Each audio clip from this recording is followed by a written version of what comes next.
आप सबों को जय मसीह की new creation in Christ channel में आप सबों का स्वागत है। और हम इस समय स्टडी कर रहे हैं द बुक ऑफ लूक का रचित सुसमाचार, और हम पहुंचे हैं लूक का रचित सुसमाचार के 24वें अध्याय में। और यहाँ पे हम स्टडी करेंगे आज की प्रभु यीशु मसीह के जी उठने का वर्णन। प्रभु यीशु मसीह के the most important event in the history of humankind, in the mankind, is the resurrection of the dead from the grave. और इसके पहले ये आश्चर्य कर्म केवल प्रभु यीशु मसीह ने ही किया था, जब उन्होंने 3 दिन के मुर्दे लाजर को जीवित किया था। प्रभु यीशु मसीह ने खुद ये आश्चर्य कर्म किया था। और आज वो आश्चर्य कर्म प्रभु यीशु मसीह ने खुद अपनी मृत्यु के मारे जाने, गाड़े जाने के बाद जी उठने का उन्होंने खुद स्वयं ही किया है। और ये क्रिश्चियनिटी का सबसे बड़ा ट्रूथ है, और क्रिश्चियनिटी का सबसे बड़ा जो सच है वो ये है कि प्रभु यीशु मसीह का मुर्दों में से, मृतकों में से जी उठना। और ये असंभव है किसी भी मनुष्य के लिए एक बार मृत होने के बाद कि जी उठने। अगर ये शरीर मनुष्य शरीर में, क्योंकि शरीर मिट्टी से बना है और मिट्टी में ही मिल जाना है इस शरीर को, या हम बोल सकते हैं कि अलग अलग तरीके हो सकते हैं इस बॉडी को लास्ट क्रीमेशन के। लेकिन मोस्ट इम्पॉर्टेंट यहाँ पे ये है कि हम प्रभु यीशु मसीह के द्वारा आप और मेरे अनंत काल के जीवन के लिए एक्सेस होती है हमारे, और हमारी जो आत्मा है वो सुरक्षित प्रभु यीशु मसीह में अनंत काल तक के लिए विश्वास करने के द्वारा हो जाती है। लेकिन आइए देखिए वचन में से कि कैसे प्रभु यीशु मसीह के जी उठने के जिस समय वो जी उठे क्या क्या एक्टिविटी घटी और क्या क्या एक्टिविटी घटित हुई। और हमने पहले वीडियोस में पहले हमने देखा कि कैसे प्रभु यीशु मसीह ने अंतिम 7 वाणी बोली, अंतिम 7 वाणी, और उसके बाद क्रूस के ऊपर ही उन्होंने प्राण त्याग दिए। और क्रूस के ऊपर प्राण त्यागने के बाद हमने देखा कि कैसे जीवन परिवर्तन हुआ। कुछ जो जिन्होंने क्रूस पर यीशु मसीह को चढ़ाया था उन सैनिकों का, सूबेदारों का जीवन परिवर्तन हुआ। और कैसे हमने देखा उसके बाद प्रभु यीशु मसीह के जो सीक्रेट चेले थे, जिसमें से एक जोसेफ ऑफ अरिमथिया और दूसरा निकोदेमुस, ये आए और प्रभु यीशु मसीह की देह को, बॉडी को, जो डेड बॉडी को यीशु मसीह की उन्होंने एक नई कब्र पर रख दिया। और नई कब्र पर जब इन्होंने रख कर, क्योंकि दूसरे दिन जो सैटरडे होता सब्त का दिन था, और सब्त के दिन के पहले उन्होंने रख दिया था, और सब्त के दिन में कोई भी कार्य नहीं होता। तो सब्त के दिन जो था वो जब खत्म हुआ, और जब संडे की मॉर्निंग, हम बोल सकते हैं संडे, सप्ताह के पहले दिन, फर्स्ट डे, सप्ताह के पहले दिन, बाइबल में आपके सामने पढ़ रहा हूँ, सप्ताह के पहले दिन मरियम मगदलिनी, मैं आपको ज़्यादा अच्छे एक्सप्लेनेशन के लिए ले चलता हूँ। आप यूहन्ना में भी मेरे साथ बने रहेंगे, यूहन्ना 20 में भी। पहले मैं लूका 24 पढ़ रहा हूँ, 24। परंतु सप्ताह के पहले दिन बड़े भोर को वे उन सुगंधित वस्तुओं को जो उन्होंने तैयार की थी लेकर कब्र पर आई। और बाइबल बता रही है कि जब भी कोई मृत होता था इजराइल में, तो उसको जिस कब्र पर रखा जाता था उस कब्र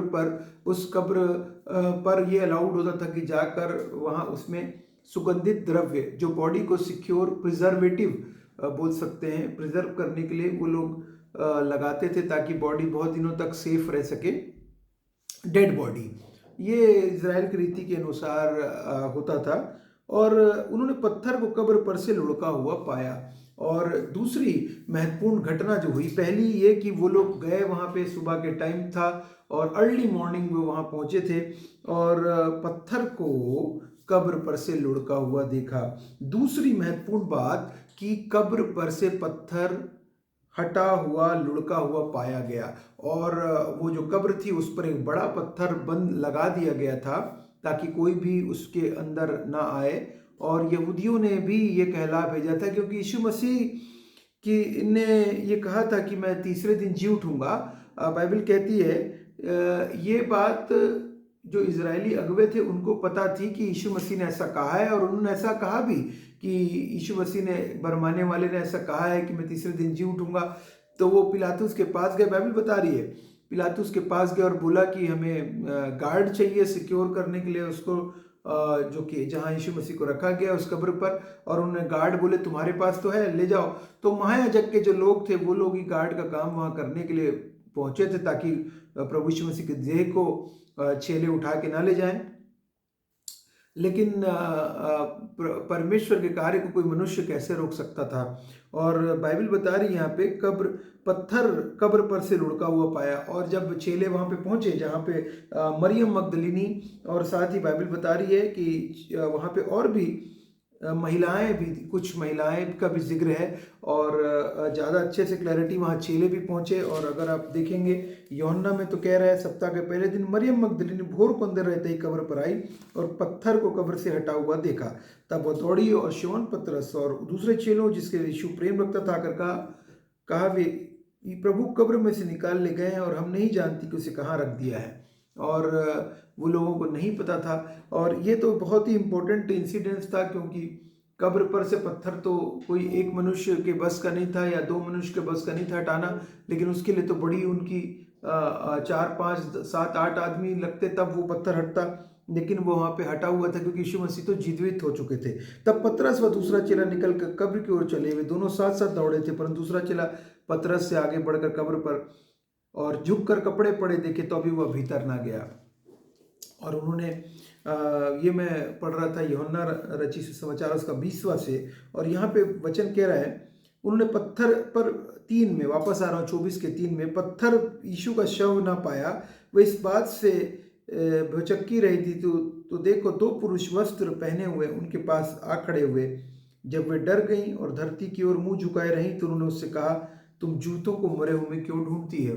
और यहाँ पे ये इंसिडेंट्स मत्ती, मरकुस, लूक, यूहन्ना चारों जगह पे दिया गया, गॉस्पेल्स पे दिया गया यीशु मसीह के जीवित होने का इम्पोर्टेंट इंसिडेंट्स को। और यहाँ पे जो मत्ती और मरकुस में एक एक स्वर्गदूत का जिक्र है, लेकिन लूका और यूहन्ना में दो स्वर्गदूतों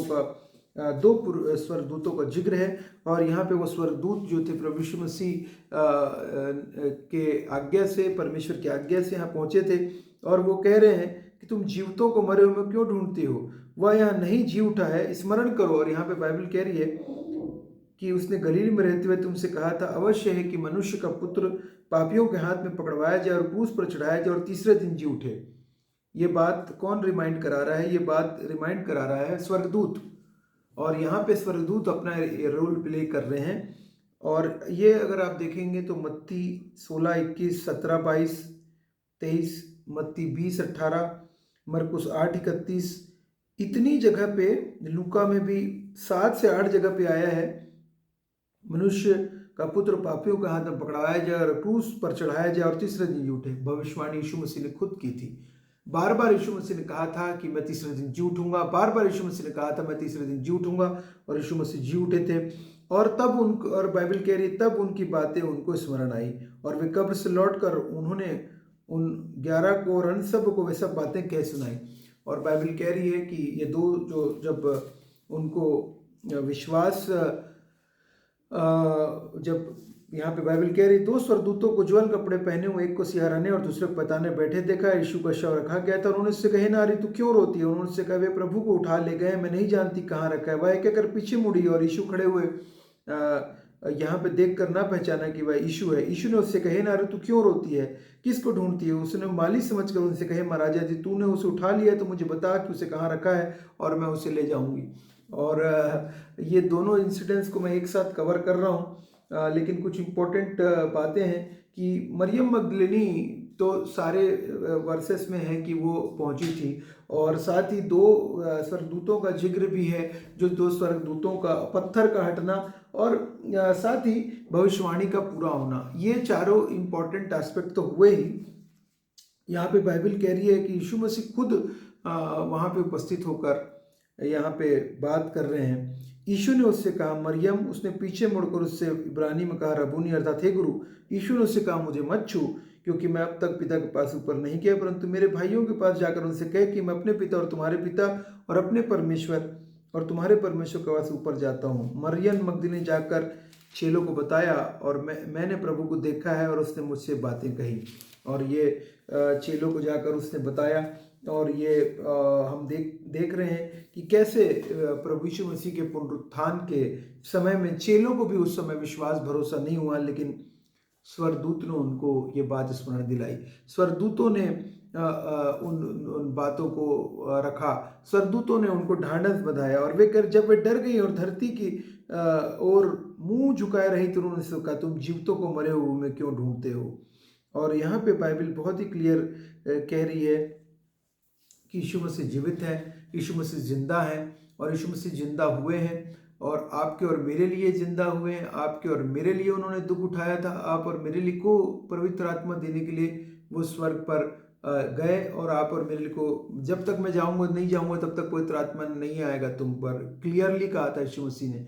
और जब उन्होंने गए, उन्होंने पवित्र आत्मा दिया, ढाढ़स दिया अपने चेलों को, मत डरो, मत डर, और वे डर और भय के ऊपर जीत को, यीशु मसीह की जीत जो है अनंत काल के लिए, आप और मेरे को जीत के लिए, विक्ट्री के लिए तरफ कॉन्फिडेंस देती है, अनंत काल के जीवन की तरफ हमको लेके जाती है। यीशु मसीह का जी उठना हमारे लिए आशा लेकर आया। हमारे सारी निराशाओं को यीशु मसीह ने खत्म कर दिया अपने जी उठने के द्वारा। सारी निराशाओं को, सारी नेगेटिविटी को, तमाम प्रकार के भय को, तमाम प्रकार के डर को, तमाम प्रकार के फियर्स को, डाउट्स को, जितने तमाम प्रकार की नेगेटिविटी को, सबको खत्म करके यीशु मसीह जिंदा हो गया आप और मेरे लिए। और ये हमारे लिए खुशी का विषय है, हमारे लिए आशा का विषय बन गया, हमारे लिए एंजॉयमेंट का, जॉय का, और joy to the world the lord has come, joy का बन गया। जो यीशु मसीह का जी उठना हमारे लिए रिजरेक्शन डे, जिसको हम ईस्टर के रूप में मनाते हैं, याद करते हैं, स्मरण करते हैं ईस्टर के रूप में, वो मुझे लगता है कि सबसे बड़ा ट्रूथ है,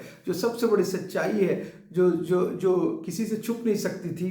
और ये बात चेलों ने जाकर, 12 चेलों ने जाकर यीशु समाचार का प्रचार कि यीशु मसीह का जी उठना, यीशु मसीह का मुर्दों में से जी उठने का प्रचार सारे संसार में आकर किया।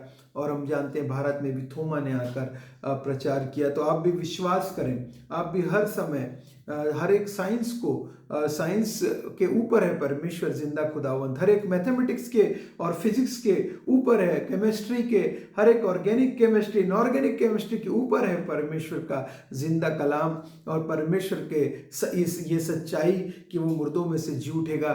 और हमारे लिए ये रास्ता यीशु मसीह ने खोल दिया। पहला आदम, फर्स्ट आदम ने पाप किया, दूसरा आदम नया जीवनदायी आत्मा लेकर आया आप और मेरे लिए। और इसीलिए ये सिग्निफिकेंस है। इन चारों विषयों को आप जरूर पढ़ें, और आप जब पढ़ेंगे तो आपके मनों में और पीस देगा, तुम्हें शांति मिले। यीशु मसीह ने जब उपस्थित हुआ है अपने चेलों को, हम आगे देखेंगे कि कैसे उन्होंने कहा कि तुम्हें शांति मिले। और एक बार फिर से आपको भी और मुझको भी परमेश्वर जो शांति का राजकुमार है, वो हमें पीस देने वाला है, हमें शांति देने वाला है। हम रेडी रहें, तैयार रहें, प्रिपेयर्ड रहें, और किसी भी समय डर और भय हमारे भीतर कार्य न करे। आप सबों को परमेश्वर बहुत ऐसे आशीष दे। आप सबों को जय मसीह की।